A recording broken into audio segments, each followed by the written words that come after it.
High গুরু, আমার একটা নতুন ভিডিওতে সবাইকে অনেক অনেক ওয়েলকাম। তো আমরা চলে গেছিলাম আসানসোলের দ্বিতীয় নিঃসন্দিনী উৎসবের উপলক্ষে। তো আগের অনেক ভিডিওই আমি শেয়ার করেছি তোমাদের সাথে উৎসবের কিছু কিছু ছোট ছোট মুহূর্ত।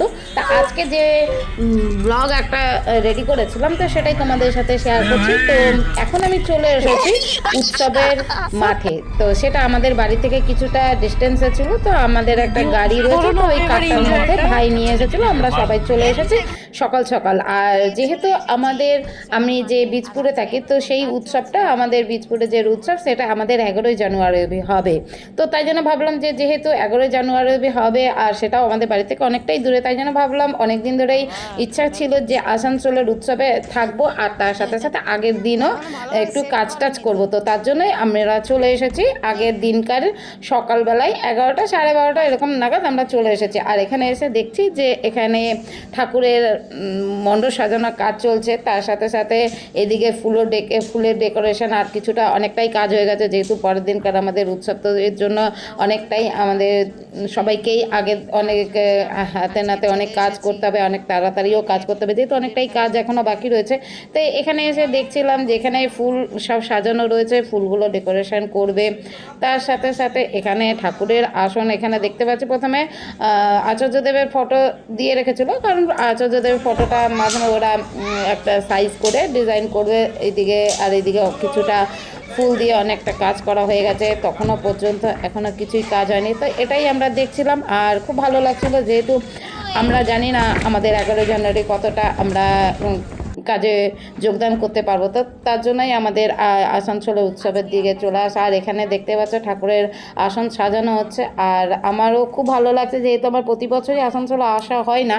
তো এই বছর এসেছি। তারপরে মাঠটাও ঘুরে দেখাচ্ছিলাম যে মাঠেও এদিকে কাজ চলছে, যেহেতু বাইরের দিকে অনেক কাজ আছে। আর এই দিকটাতে দেখো এখানে খুব বড় একটা এদিকে একটা ছাউনি দেওয়া রয়েছে, এখানেও কিছু হবে। তো তখন এত একটা জানতাম না, তো তবুও এখানে কাজ চলছে। তার সাথে সাথে পুরো মাঠটা দেখাচ্ছে, অনেক বড় একটা মাঠ। অনেক বড় মাঠের মধ্যে চারিদিকে একদিকে ঠাকুর আসন, একদিকে খাবারের প্যান্ডেল, ওদিকে কাটাকাটি হচ্ছে। তা ভাবলাম যে যেহেতু তখনও কিছু কাজ হচ্ছে না, তা ভাবলাম চলো আমরা সবজি কাটতে যাই। তারপরে আমরা চলে আসলাম এখানে সবজি কাটার এখানে। তো তারপরে এখানে যেহেতু আমার ছোটোবেলায় আসানসোলে এই মন্দিরের সাথে ওতপ্রোতভাবে আমরা জড়িত ছিলাম, আর যেহেতু সব বিয়ে হয়ে যাওয়ার পরে সেভাবে প্রতি বছর আসা হয় না। তো এই বছরে যেহেতু আমাদের বীজপুরের উৎসবটা 11ই জানুয়ারি আর ব্যারাকপুরে হবে বলেই, তার জন্যই বিশেষ করেই আমাদের এই আসানসোল উৎসবে আসা। তো এখানে এসে দেখতে পাচ্ছি কাকিমারা এসে গেছে, যেহেতু এই কাকিমারা আমাদের চেনা মুখ, যেহেতু ছোটোবেলা থেকে এদেরকে দেখেছি। তো তারপরে এসে দেখছি এখানে সবজি কাটছে অনেকক্ষণ ধরে। আমি ভিডিওই করছিলাম, যেহেতু এখানে শুনলাম যে যে যার যার নিজের নিজের বটি আনতে হবে তবে এখানে কাটা যাবে। তো যেহেতু আমরা বটি আনিনি, তো তার জন্য সেইভাবে কাটিনি। তো তারপরে অনেকক্ষণ এদের যারা যারা কাজ করছিলো তাদের একটু ভিডিও করছিলাম। তার সাথে যেহেতু উৎসব পরের দিনকার, তার আগের দিনের অনেক রকমভাবে প্রস্তুতি থাকে। এই দিকে পনির কাটাকাটি চলছে। তারপর অনেকক্ষণ পরে আমরা কিছু মানুষের সাথে কথাবার্তা শুনলাম। তারপরে এখানে ডালিয়া ভাজা চলছে। তো এখানে শুনলাম যে বেশি সবজি কাটতে হবে না, যেহেতু আলুর দম হবে, তাই জন্য আলু কাটাই চলছিল। আর তার সাথে সাথে ক্যাপসিকাম কাটা, আর এদিকে ডালিয়া ভাজা আর ডালিয়ার পোলাও হবে। তো আগের দিন থেকে অনেক যেহেতু অনেক মানুষের সমাগম হবে, তার জন্য অনেক ডালিয়া এখানে আনা হয়েছে, ডালিয়ার পোলাও করা হবে।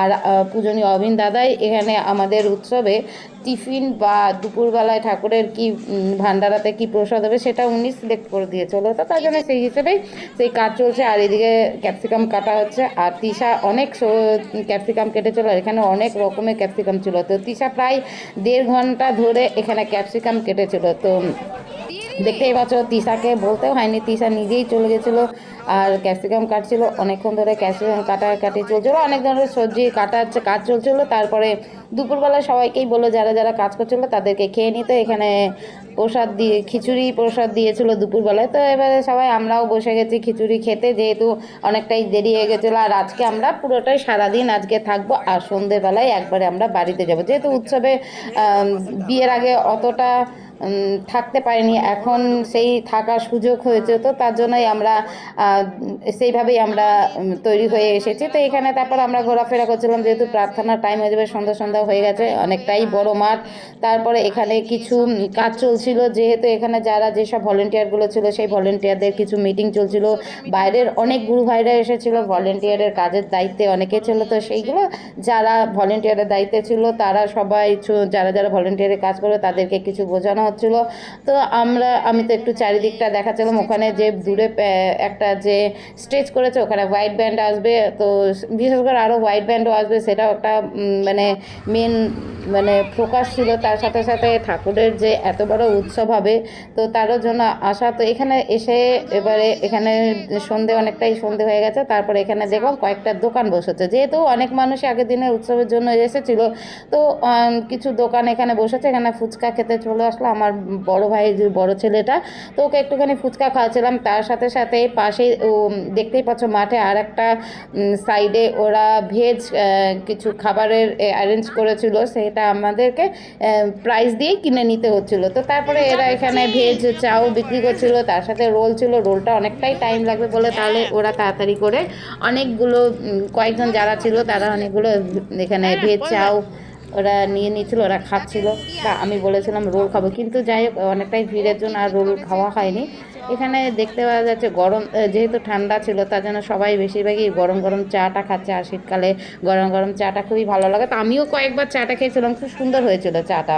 তো তারপরে এরা সবাই একটুখানি চাও খাচ্ছে, তার সাথে সাথে কিছু কথা বলছিল, আর আমরা এদিকে সাইডে অনেকগুলো রোলেরও অর্ডার দিয়েছিলাম। তো এখানে গরুও চলে এসেছিল, ওরাও খেতে চলে এসেছে। তো আমি খুব হাসাহাসি করছিলাম যে দেখ তোদের সাথে সাথে গরুও খেতে চলে এসেছে, ওকেও কিছু খেতে দে। তো তারপরে তিশা কি করছিল, ভালো আদর করছিল, এই করছিল, গরুটাকে ভাগবত খুব ভালোবাসে। তারপরে এইদিকে অনেকক্ষণ ধরে এদিক ওদিক ঘোরাফেরা, ঠান্ডাও যেহেতু, তারপর আমরা চলে আসলাম ঠাকুরের মণ্ডপ সাজানোর ওখানে। ওখানে এসে দেখছি কি সুন্দর এখানে সোলার কাজ করছে, আর অনেক কাজে মানে অনেক কাজ দেখেছি সোলার কাজ, কিন্তু সেইভাবে চোখে দেখা হয়নি। তা আর সেই দূরে ওদের ভিডিও করছিলাম, যেহেতু ওরা কি সুন্দরভাবে কাজ করছে, আর তার সাথে সাথে কীভাবে রাউন্ড করছে, শোলাগুলো কীভাবে কাটিং করছে সেটাও খুব দেখছিলাম, আর খুব ভালো লাগছিলো। যেহেতু ফোনের মাধ্যমে অনেক কাজ দেখেছি, কিন্তু সেটা স্বচক্ষে দেখা কখনো সৌভাগ্য হয়নি। তো এই ঠাকুরের দয়াতে এই কাজগুলো আমার দেখার সৌভাগ্য হয়ে গেল। তারপরে অনেকক্ষণ আমরা বসে থাকার পরে দেখা গেল যে ঠাকুরের এদিকে ফুলের কাজও হয়ে গেছে, তার সাথে সাথে ঠাকুরকেও বসানো হয়ে গেছে, আর সুন্দরভাবে আমি তার ভিডিও করছিলাম যে খুব সুন্দরভাবে সাজানো হয়ে গেছে ঠাকুরের আসনটা। তারপরে নিচের এখানে যে প্লাইগুলো দিয়েছিল সেই প্লাইয়ের কাজ বাকি ছিল, যেহেতু পরের দিনই আমাদের উৎসব, তো তার জন্য ভোরবেলার আগেই আমাদের রেডি করতে হবে। তো ওরা যারা কাজের দায়িত্বে ছিল তারা সবাই কাজগুলো করছিল। তো তারপরে যেহেতু রাত হয়ে গেছে, বাড়ি ফিরতে হবে, তারপরে রাত্রেবেলা তো খেতে দেওয়া হয়েছিল, তো তারপরে আমরা খেতে বসে গেছি, যেহেতু আবার বাড়ি ফিরতে হবে, পরের দিন সকালবেলায় আসতে হবে। তো তারপরে আমরা সবাই খেতে বসে গেছি। তারপরে খাওয়ার পরে কিছু যেহেতু গাড়িতে একসাথে যাওয়া যাবে না, তো কিছু মানুষ আমাদের চলে গেছিলো গাড়িতে, তারপরে আমরা রয়ে গেছিলাম। আর এখানে হোয়াইট ব্যান্ড যেহেতু আসবে দেওঘর থেকে, তো সেই হোয়াইট ব্যান্ডের স্টেজ সাজানোর কাজ চলছিল, তার সাথে সাথে এখানে মিউজিকের কিছু ওরা রেডি করে রাখছিল, যে সাউন্ড চেক করছিল। তো তারপর সারা রাতেই অনেক কাজ ছিল, সেই কাজগুলো সবাই মিলেমিশে কাজগুলো করেছে। যারা রান্নার দায়িত্বে ছিল তাদেরও রান্নার দিকে দায়িত্বে থাকতে হচ্ছে, তার সাথে সাথে এখানে প্যান্ডেলে যারা কাজ করছে সেটাও কমপ্লিট করে রাখতে হবে। তো যাই হোক, আজকের ভিডিও তোমাদের কেমন লেগেছে তোমরা অবশ্যই কমেন্টে জানাবে, আর উৎসবটা তোমাদের কেমন লেগেছে তোমরা অবশ্যই কমেন্টে জানাবে। তোমরা সবাই ভালো থেকো, সুস্থ থেকো, জয় গুরু।